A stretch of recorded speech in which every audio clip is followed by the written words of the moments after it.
저는 오늘 사도행전 강의 13번째입니다. 패배도 승리다. 시작. 패배도 승리다 하는 제목으로 은혜를 나누겠습니다. 여러분, 하나님의 나라에서는 우리 간증에서도 우리가 같이 공유했듯이 그리스도인에게는 패배가 승리고요, 실패가 성공이며 역경이 축복입니다. 왜냐하면 예수님께서 십자가에서 이미 승리하셨기 때문이죠. 여러분, 예수님이 십자가에 못 박힐 때 사탄이 신났어요. 자기가 승리한 줄로 알았습니다. 그러나 예수께서 부활을 함으로 사탄은 바보가 되었습니다. 여러분, 그 만우절이 어떤 날이냐면 사탄이 바보가 되는 날이 만우절이 돼요.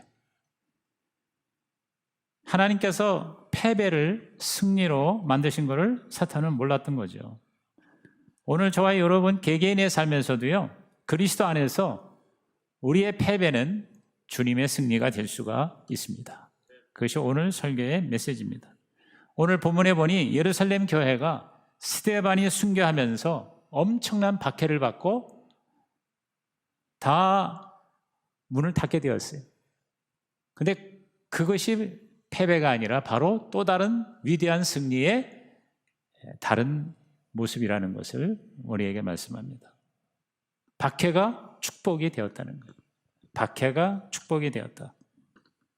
스데반이 왜 돌에 맞아 죽었습니까? 지난주에 설교에 사도행전 7장 51절 53절 긴 스데반의 설교의 핵심이 이겁니다. 바로 유대인들 너희들이 목이 곧고 성령을 거스르고 그리고 하나님이 주신 율법을 지키지 않았다.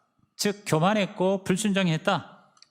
그것을 지적을 했어요. 근데 이 설교를 들을 때 유대인들이 깨닫고 회개해야 되는데 오히려 더 분노하고 더 미워했습니다.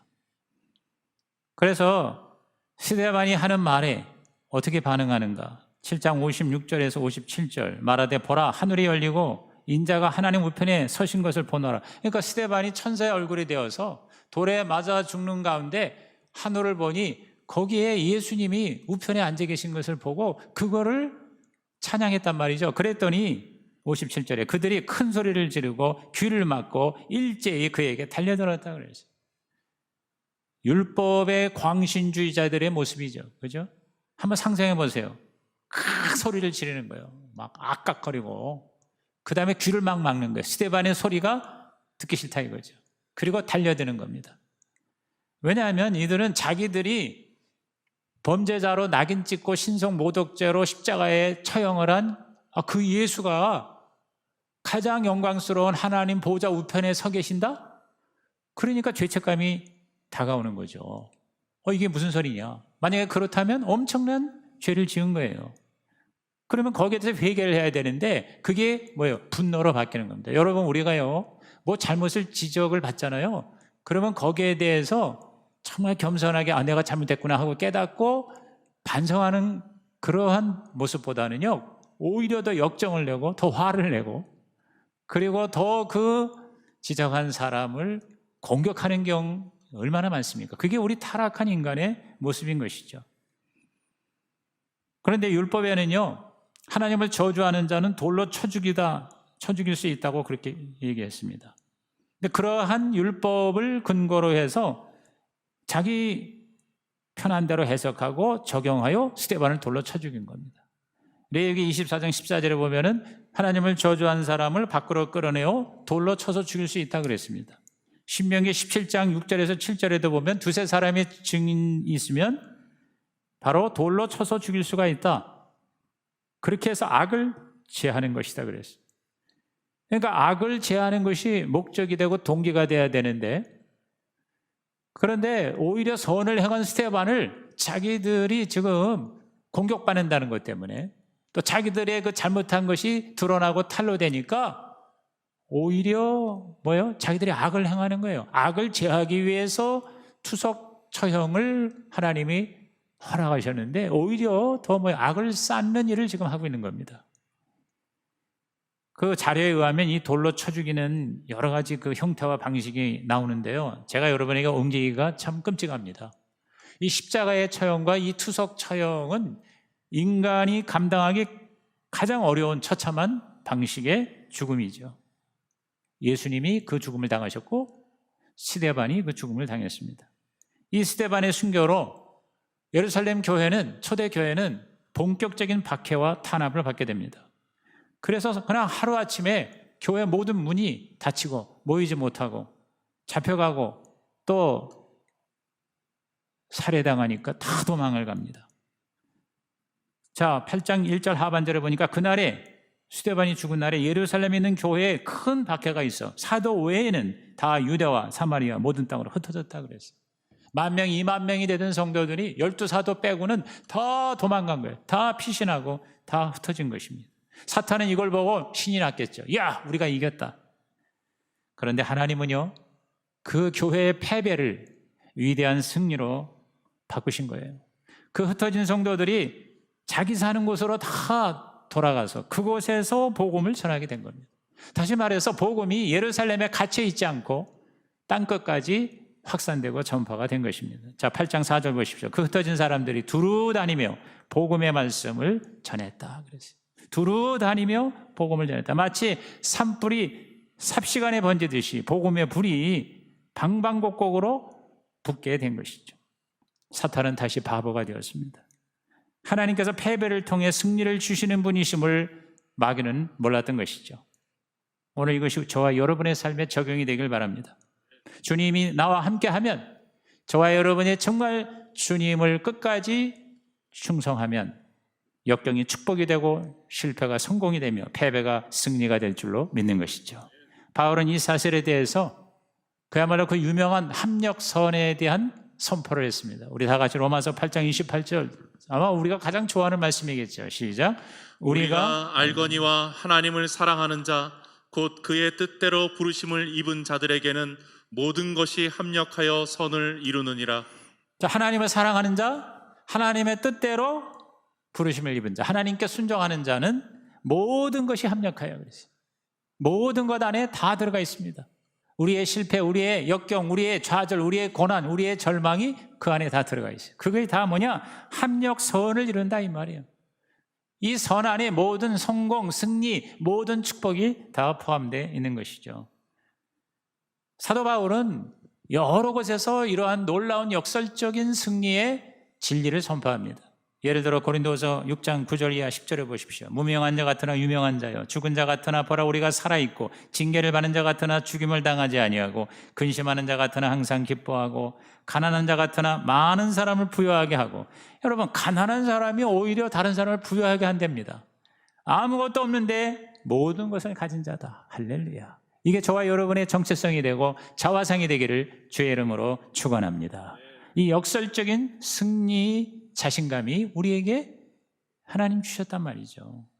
이 한 해를 여러분 그렇게 살아가시기 바랍니다. 코로나로 패배자가 되지 말고 믿음으로 승리자가 되시기를 주의 이름으로 축복합니다. 하나님의 사랑, 하나님의 교회는 어떠한 상황에서도 낙심하거나 절망할 필요가 없어요. 왜? 예수님이 이미 이긴 자예요. 예수님이 십자가에서 이미 다 이루었다. 다 내가 이겼다. 그 예수님이 이긴 것이 오늘 나에게 뭐예요? 이미 임하는 거예요. 우리 크리스찬은요, 과거가 내 것이 되고요, 미래도 내 것이 되는 게 크리스찬이에요. 과거에 주님이 행하신 사건이 나의 사건이 되고, 앞으로 일어날 천국의 사건이 오늘 현재의 내 것이 될 수 있다. 믿으시면 아멘 하시기 바랍니다. 그러면 어떻게 할 것이냐? 우선 우리가 움켜쥐지 말아야 돼요. 내 거라고 계속 움켜쥐면 하나님이 흩으신다는 것입니다. 하나님이 예루살렘 교회에 글로벌 미션, 즉 세계적인 사명을 주셨어요. 예루살렘만이 아니라 땅끝까지 증인이 되라는 거예요. 그리스도의 이 축복을 전하라는 거예요. 그게 바로 사도행전 1장 8절, 사도행전 시작할 때 주신 말씀입니다. 이게 예수님의 유언이죠. 다 같이 시작. 오직 성령이 너희에게 임하시면 너희가 권능을 받고 예루살렘과 온 유대와 사마리아와 땅끝까지 이르러 내 증인이 되리라 하시니라. 성령이 임했잖아요. 오순절에 교회가 탄생했습니다. 예루살렘 시작됐습니다. 거기에 머무르지 말라는 거죠. 사마리아, 유대와 사마리아와 땅끝까지 이것이 전파되라 그랬어요. 그런데 예루살렘 교회가 그 많은 축복을 받았는데 그냥 자기 지역에만 머무르고 있었던 것이에요. 유대와 사마리아와 땅끝까지 나가려고 의도하지 않았습니다. 기사와 표적과 회복과 축복과 행복이 넘쳤지만 숫자적으로도 수천, 수만 명이 하나님의 기적을 체험하고 구원을 받고 그리고 너무너무 신났어요. 그 안에 갇혀 있었던 거죠. 항상 죄는 어디서 시작됩니까? 자기 중심입니다. 자기 중심이에요. 아까 간증에서 얘기한 것처럼 생명의 삶에서 처음에 들어오자마자 공부하는 게 죄예요. 죄. 왜? 죄의 문제를 해결하지 않고는 우리가 하나님과의 관계가 회복될 수가 없기 때문입니다. 내가 법이 되고 내가 하나님이 되고 내가 주인이 되는 것이 그게 바로 뭡니까? 바로 죄예요. 하나님의 나라와 민족과 교회와 우리 개개인을 선택하신 목적은요, 우리나라만, 우리 교회만, 나만, 우리 가족만 잘 먹고 잘 살라는 게 아니라는 거죠. 바로 뭐예요? 사명으로 바뀌어야 된다. 우리가 받은 복이 축복이 사명이 돼야 된다. 축복이 사명이 되자. 시작. 축복이 사명이 되자. 그래서 아브라함을 택한 목적도 뭡니까? 너무 유명한 말씀. 우리 창세기 12장 2절 3절 다 같이 시작. 내가 너로 큰 민족을 이루고 내게 복을 주어 내 이름을 창대하게 하리니 너는 복이 될지라.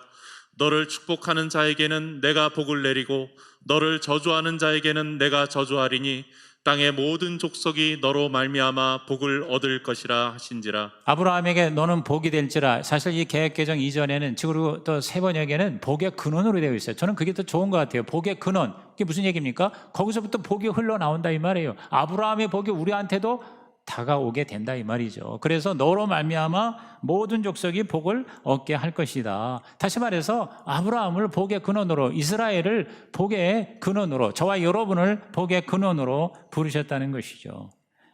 그렇습니다. 우리 받은 복을 나누어 주는 것, 이것이 진짜 복이라는 거죠. 그래서 주는 것이 받는 것보다 더 복되다. 그래서 우리 가정교회라는 게 뭐냐면 바로 복을 나누어 주는 거예요. 남을 성공시키는 거예요. 근데 우리가 자발적으로 헌신하면 특별한 고난 받을 필요가 없는데 자발적으로 우리가 흩지를 않고 계속 움켜쥐고 있으니까 하나님이 강제로 흩어 나누게 하시요. 이게 바로 핍박이에요. 이게 바로 박해. 이게 바로 개인적으로 저와 여러분에게 다가오는 고난일 수가 있다는 것이죠. 여러분, 우리는 손해를 볼지라도 하나님은 절대 손해를 보시지 않으시는 것 같아요. 그래서 이왕 흩는 거라면 자발적으로 할 때 불필요한 고난 받지 않고 우리 모두가 다 행복하게 다른 사람을 섬길 수가 있다. 이것이 하나님의 원래 정한 뜻이죠. 저와 여러분이요, 물질이나 시간이나 또 우리의 몸 건강, 이거 우리에게 주셨다면 그 주신 목적으로 사용돼야 됩니다. 그 자체가 목적이 돼서는 안 됩니다. 우리에게 있는 모든 것이 다 사실은 수단이에요. 목적은 하나님이에요. 하나님의 뜻이에요. 돈도요, 벌기만 하고 계속 모으기만 하면요, 풍성한 삶을 살기가 어렵습니다. 그렇게 돈이 많은데도 항상 부족한 사람이 얼마나 많은지 몰라요. 그러면 하나님이 가지고 있는 것까지도 강제로 흩으시는 경우가 있어요. 시간도요, 자기만 위해서 쓰면 맨날 시간이 모자라요. 맨날 바빠요. 건강도 그렇습니다. 계속 자기 몸만 그저 귀하게 여기는 사람은요, 실제로 건강하게 못 살아요. 오히려 더 이상하게 병들고요, 그 건강의 유익을 같이 나누지를 못하는 거예요. 여러분이 건강이 우상이 되면 안 됩니다.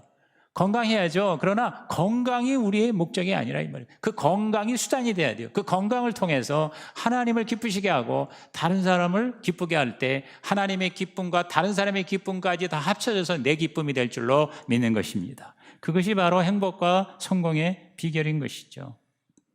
그래서 오늘 이 목장과 이 교회를요, 제대로 섬기려면 우리 몸과 시간과 물질을 자발적으로 우리가 나누고 흩고 그리고 쉐어를 할 수밖에 없습니다. 여러분, 예수 제대로 믿으려면 예배 한 번 갖고 안 돼요. 주일 예배 와서 1시간 정도 앉아서 30분 정도 설교 듣고 어떻게 일주일을 우리가 영적으로 승리할 수 있겠어요? 개인적으로든 그룹으로든 아니면은 교회 다시 나와서 우리가 예배를 자주 드릴수록 좋은 거죠. 사실은 새벽 예배도 드리고 수예배도 드리고 목장 예배도 드리고 또 가정 예배도 드리고 개인 묵상도 하고. 근데 여러분, 희한한 게요, 그렇게 매일 드리면은, 자, 새벽 예배 드리면 얼마나 힘들어. 잠도 적게 자야 되죠. 시간도 아침에 1-2시간을 그렇게 보내야 되죠. 더 바쁘고요. 더 피곤할 텐데도요. 놀라운 사실은 정말 여러분이 예배 아비투스가 되면은요. 여유가 있습니다. 시간이 오히려 넉넉합니다. 여러분 새벽 기도하는 사람들이 시간이 훨씬 더 여유가 있어요. 불필요한 시간들에 낭비가 되지 않습니다. 건강도 더 하나님이 지켜주시고 여유가 있는 것이죠. 세상에서도 시간 관리 잘하는 사람은 새벽부터 뜁니다. 새벽부터 시작하면 하루가 더 길어지는 것이죠. 무엇보다 자유함이 있고 온전함이 있고 풍성함이 있으며 그리고 하루하루 사는 것이 뭐예요? 아까 우리 간증자가 얘기한 것처럼 이미 천국이다 이 말이에요. 이미 천국이다. 하나님은 패배를 승리로 바꾸십니다. 하나님은 패배를 승리로 바꾸십니다. 이런 마인드가 있어야 돼요. 그러한 마인드. 자, 자발적으로 흩을 뿐만 아니라 흩으면 손해가 아니다. 하나님이 반드시 채우신다. 내가 지금 패배가 결코 패배가 아니다. 하나님은 합력선으로 승리케 하신다. 할렐루야. 이러한 하나님에 대한 관점이 그러한 믿음의 신학이 있어야 된다 이 말이에요. 여러분 십자가는 아무리 봐도 최악의 실패죠. 얼마나 비참한 죽음입니까? 그런데 그 십자가가 뭐예요? 영광이 됐어요. 면류관이 됐어요. 예수님은 단순한 희생자가 아니에요. 예수님은 승리자가 되신 거예요. 영어로 말하면 빅팀이 아니라 빅토리가 됐다 이 말이에요. 제가 이 영어로 하니까 더 이게 실감나요. From victim to victory. 우리는 빅팀이 아니라 희생자가 아니라 빅토리가 된다 이 말이에요. 승리자가 된다 이거죠.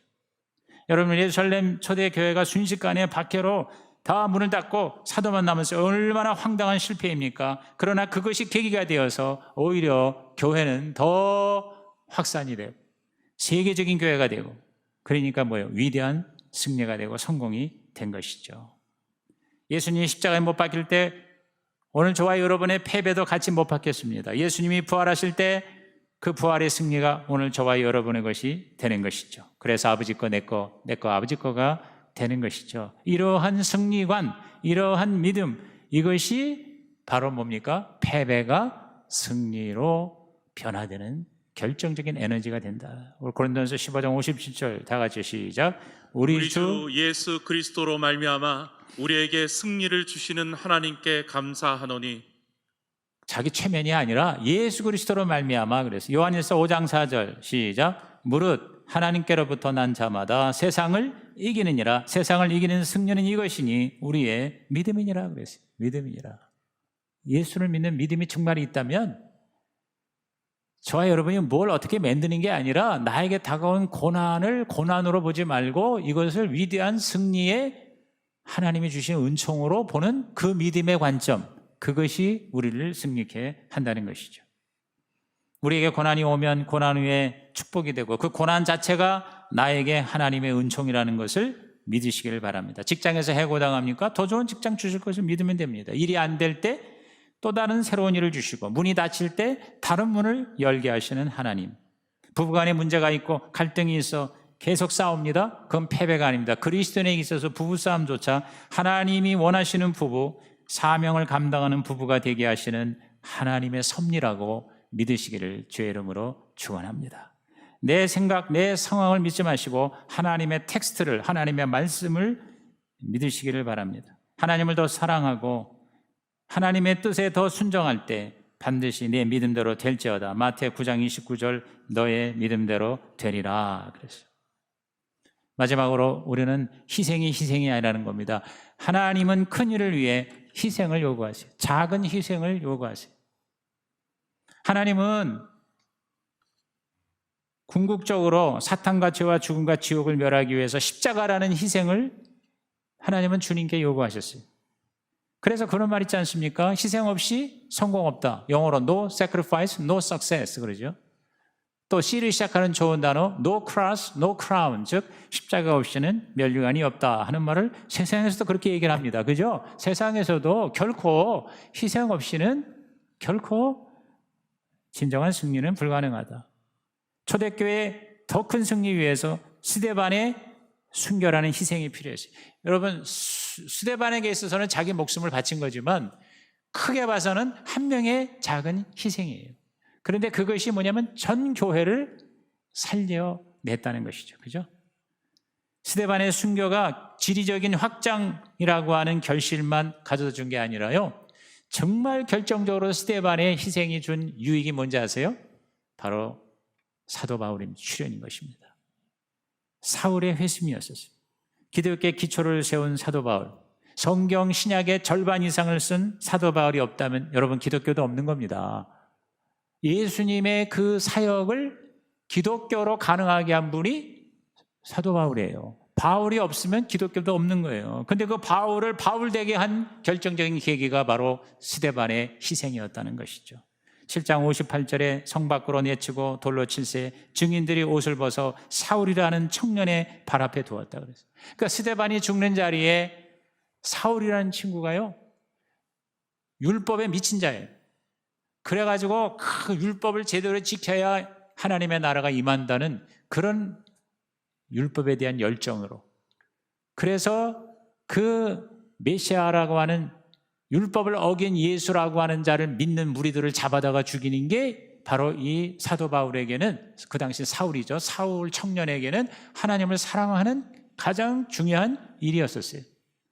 그러니까 이 스데반이 예수를 찬양하다가 전하다가 돌에 맞아 죽는 것을 당연하게 여긴 거죠. 그래서 사도행전 8장 1절 3절에 사울은 그가 죽인 다음을 마땅히 여기더라. 사울이 교회를 잔멸할세, destroy, 완전히 파괴할 때 각 집에 들어가 남녀를 끌어다가 옥에 넘겼다. 그러니까 이 제사장이나 바리새인들이 야, 잘됐다, 이 사울이라는 청년이 이렇게 열정이 있네, 그래가지고 완전히 위임한 거예요. 그래가지고 위임장 들고 다니면서 믿는 크리스찬을 잡아다가 족치는 거예요. 근데 그 크리스찬이 저 다메스커스, 시리아의 다메섹에 많이 모여있다는 말을 듣고 그거 잡으러 말 타고 가다가 갑자기 빛이 임함에 쓰러졌어요. 부활하신 예수를 직접 만나게 됩니다. 뭐 거기 대화들 이제 나중에 우리가 사도행전 계속 강의하면서 볼 겁니다. 누구시니까? 내가 핍박하는 예수라 하면서 예수가 바로 사울을 뒤집어 놨어요. 그래가지고 바울이 되게 했지 않습니까? 그래서 핍박자 사울이 전도자 바울로 완전히 변화됐습니다. 여러분, 그것이 근황된 게 아니에요. 스데반의 sacrifice, 희생의 결과입니다. 나중에 바울이 25년이 지났어요. 스데반처럼 똑같이 복음 전하다가 재판을 받게 됩니다. 그때 이 바울이요, 스데반을 언급합니다. 사도행전 22장 20절 다 같이 읽습니다. 시작. 또 주의 증인 스데반이 피를 흘릴 때 내가 곁에 서서 찬성하고 그 죽이는 사람들의 옷을 지킨 줄 그들도 아나이다. 스데반을 얘기합니다. 스데반이 죽을 때 내가 있었습니다. 스데반이 예수 때문에 죽었는데 알고 보니까 그 예수가 진정한 메시아입니다. 나는 그 예수를 위해서 죽을 준비가 되어 있습니다. 그래서 스데반이 바울에게 옮긴 거예요. 청년 사울은 스데반이 돌로 순교당할 때 스데반의 천사 같은 얼굴, 그리고 하나님을 향하면서 자기를 돌로 죽이는 자를 용서하는 그 모습이 예수님의 모습인 것을 자기도 모르는 사이에 마음에 딱 새겨진 거예요. 사도행전 7장 59절 60절에 그들이 돌로 스데반을 치니 스데반이 부르짖으 이르되 주 예수여 내 영혼을 받으시옵소서. 여러분, 예수님의 모습이죠. 십자가에서 아버지여 내 영혼을 부탁합니다. 60절에 무릎을 꿇고 크게 불러 이르되 주여 이 죄를 그들에게 돌리지 마옵소서. 예수님이죠. 스데반이 지금 예수님이 된 거예요. 역대하 24장에 보면은 스가랴라는 선지자가 이스라엘의 죄를 지적하다가 왕에게, 요아스 왕에게 재판을 받고 돌로 쳐죽임을 당합니다. 자, 역대하 24장 21절 22절에 보면은 돌로 여호와의 전뜰 안에서 이 스가랴 선지자가 맞아 죽는데요. 그때 죽을 때 뭐라고 하냐면 22절 하반절에 여호와는 감찰하시고 신원하여 주옵소서. 이게 뭐냐면 나를 원수가 갚아주세요. 내가 지금 억울하게 죽어 갑니다. 나를 원수가 갚아주세요. 스가랴 선지자는 그렇게 죽었어요. 근데 스데반은 용서해달라고, 복수해달라고 기도한 게 아니라 용서해달라고 기도를 했죠. 그죠? 여러분, 이 스데반의 이 희생이 무의미하고 무가치한 것이 되지 않았습니다. 낭비가 아니었습니다. 사울이라는 큰 그릇을 건진 사건이 된 것입니다. 오늘 저와 여러분의 삶에도 마찬가지입니다. 우리에게 의미 없는, 이유 없는 고난은 없다는 것이에요. 저와 여러분이 정말 하나님을 믿는 자라면 내가 예수를 잘 믿는데도 재난이 있고 질병이 있고 고통이 있고 심지어 일찍 죽는 일이 생길 수가 있어요. 왜 그럴까요? 답이 없습니다. 모릅니다. 우리가 작년 말에 욥기를 서너 달 동안 새벽기도 때 우리가 묵상했잖아요. 욥이 왜 고난을 당하는지 이유를 알 수가 없어요. 하나님만 아시는 거예요. 오늘 우리 주위에도 예수 잘 믿는데요, 더 병에 걸리고 더 무너지고 심지어는요 빨리 죽기도 해요. 왜 그런지 알 수 없습니다. 그러나 우리가 모르는 하나님의 큰 섭리와 경륜을 이루기 위해서 하나님이 우리에게 허락하신 것이라고 받아들이는 것이 믿음인 것입니다. 정말 하나님을 믿는다면 하나님 그분에 대해서는 의심하지 말아야 돼요. 내가 이 당하는 고난이 뭔지 몰라서 괴로워할지언정 하나님은 절대로 건드리면 안 되는 게 그게 하나님이고 그게 바로 믿음인 것이죠. 여러분, 하나님이 당신의 자녀들에게 의미 없는 고난을 왜 허락하시겠어요? 그죠? 우리가 모를 뿐이에요. 이유를 묻지 말고 따지지 말고 하나님을 그대로 의지하고 감사하고 기뻐하고 이해되지 않아도 순종하는 게 그게 바로 믿음이라는 거예요. 나중에 천국 가면은 아하, 그때 그랬구나, 그 이유 때문에 내가 고난을 당했구나라고 깨닫게 되죠. 사실 천국 가기 전에도 우리는 지난 날을 돌아볼 때 옛날에 내가 몰랐는데 오늘 두 분의 간증이 다 그거거든요. 내가 고난당한 이유가 이거구나. 여러분, 우리가 고난과 실패와 역경과 문제의 유익을 적어도 두 가지는 알 수가 있어요. 첫째는요, 우리의 변화입니다. 여러분, 우리가 고난을 당하고 실패를 당할 때 사람들은 바뀝니다. 변화가 돼요. 그 고난에 대한 자세가, 태도가 선한 것이며, 그죠? 뭐 정치 얘기 안 하려고 그러는데 요새 우리 어떤 대선 후보가 한참 고난 당하더니 바뀌고 있어요. 고난을 당하면 사람이 바뀝니다. 변화가 됩니다. 그다음에 두 번째 유익이 뭔지 아세요? 상급이 있다는 거예요. 나중에 상급이 커지는 거죠. 그죠? 이런 말씀이 차고 넘치는 게 성경이에요. 신약 성경이에요. 야고보서 1장 2절 이하에도 여러 가지 시험을 당하고도 온전히 기쁘게 여기래요. 왜? 인내를 만들어내고 그래서 그 인내로 말미암아 온전하여 주고 부족함이 없게 된다는 겁니다. 베드로전서 4장 12절 13절에 연단과 분시험을 이상히 여기지 말래요. 왜? 바로 그 고난을 통해서 하나님의 영광이 나타날 때 즐거워하고 더 기뻐하기 위함이라는 거예요. 베드로전서 5장 10절에 보니까 잠깐의 고난을 당한 것 감사하래. 왜? 친히 온전하게 하시고 굳건하게 하시고 강하게 하시고 털을 견고하게 하시라서. 이야, 참 이 말씀 기가 막힌 거 아닙니까? 이 코로나 때문에 많은 사람이 좀 더 힘들어지는데 이거 가지고 계속 왜 그럴까 그러면서 여기에 대해서 원망 불평하면은요 자기만 손해라는 거죠. 고생은 고생대로 하고 유익이 없다는 거예요. 그런데 고난이 다가올 때 하나님을 바라보고 하나님의 눈으로 감사하고 견디고 하나님을 끝까지 붙잡으면요, 따라합시다. 온전하게 하시고 굳건하게 하시고 강하게 하시고 견고하게 하신다. 뭐 그러면 최고죠. 할렐루야. 오늘 저와 여러분의 삶이 실패가 아니다. 나한테 일어나는 어떠한 문제도 문제가 아니다. 바로 성공이요 축복이요 그리고 하나님의 영광이다. 이렇게 강력한 믿음으로 올 한 해를 영적 호랑이로 승리하시기를 주의 이름으로 축복합니다. 우리 357장 영상 찬송 들으시면서 여러분 예막 카드를 적으시길 바랍니다.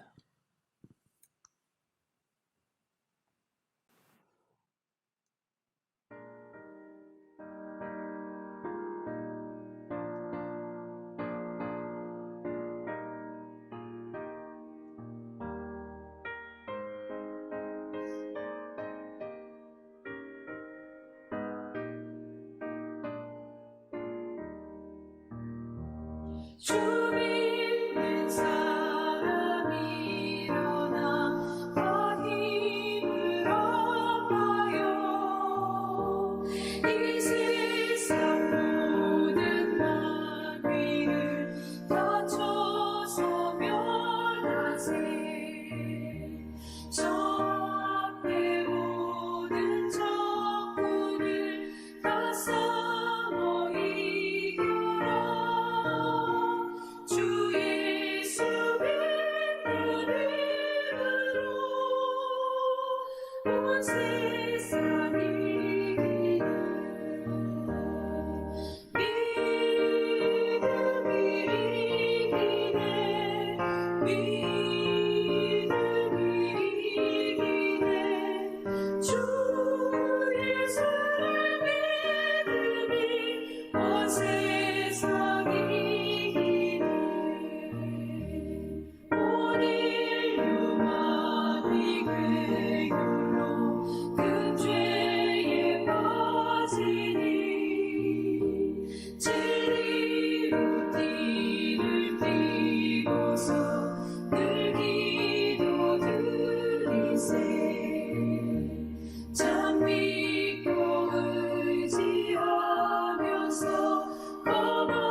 곳에